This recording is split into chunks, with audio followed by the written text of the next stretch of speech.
melanjutkan pertanyaan saya tadi bahwa banyak metode yang disiapkan atau yang tersedia untuk melihat hilal ini, menentukan bulan baru di tahun Hijriah.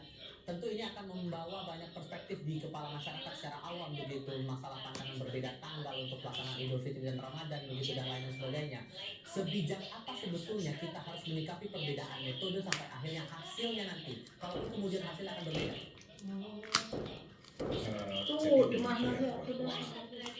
Ketika ada pandangan-pandangan yang berbeda dalam ajaran agama kita, itu sudah ada ajarannya bahwa khusus ketika perbedaan internal antar umat Islam, kita berpegangan bahwa ikhtilafu ummati rahmatun, perbedaan pandangan pendapat umat kita itu adalah sebagai rahmat, sebagai kasih sayang, sebagai blessing, sebagai pilihan-pilihan. Nah, itu ketika kita berbeda ke dalam internal. Ketika kita berbeda dengan agama-agama yang lain, memang agama namanya pun sudah berbeda, maka ajaran kita adalah lakum dinukum waliyadin. Agamamu, agamaku, yo agamaku.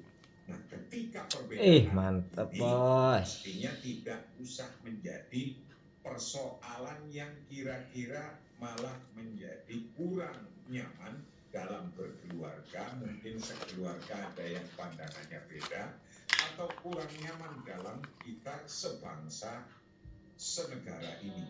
Karena sudah biasa, maka lakukanlah kebiasaan apa yang dipilih ketika itu beda. Namun ketika sudah 3/3 derajat atau lebih, ini rasanya besok tidak beda. Mudah-mudahan kita doanya demikian. Nah, ketika itu yang nyampur secara agama kita Kela perbedaan ini, kenapa sih harus ada pemerintah yang memutuskan?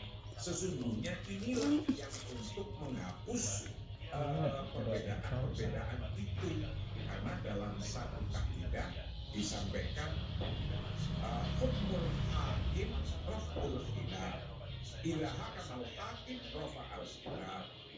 Ketika hakim sudah mengetuk palunya, dalam konteks ini hakimnya sebagai waliul amrinya yang ngurusi ini adalah Kementerian Agama. Ketika Kementerian Agama sudah mengetuk palunya, dor besok itu Lebaran, maka khilaf mestinya sudah tidak ada lagi. Kita tinggal bikin aja semuanya, karena itu sudah terakhir hukumnya begitu. Pada akhirnya juga ada dorongan dari Muhammadiyah yang meminta agar kalender global tunggal internasional bisa diterbitkan untuk kepastian kalender Hijriah. Itu sebagai satu langkah yang bisa menghindarkan kita dari perbedaan yang beberapa kali kita alami untuk Ramadan dan Idul Fitri, Pak. Nah, semuanya itu ada hitungan-hitungannya, karena dalam konteks ibadah, sholat saja subuhnya sini dengan subuhnya di Mekah kan beda jam ya. Kira-kira. Nah, di sini urusannya derajat. Kela iya tak ke video kenela di Mekah berapa, di Maroko berapa, itu kan di bumi. Sesungguhnya di situ nanti ketemunya, atau perbedaannya atau ketemunya nanti akan di situ. Karena tulul balad mempengaruhi. Jadi kondisi tempat di mana letak balad, letak negara, letak wilayah itu mempengaruhi. Karena waktu di Jakarta pun berbeda dengan waktu di Papua. Sehingga metode-metode yang beragam itu tadi sebetulnya bukan saling menafikan satu sama lain, tapi saling melengkapi itu tadi. Saya yakin bahwa perkembangan ilmu dari dulu sampai sekarang, perkembangan ilmu matematik bisa untuk menghitung. Alhamdulillah umat Islam diajari matematik. Gue ninggalin di TikTok. Perkembangan ilmu teknologi berkembang.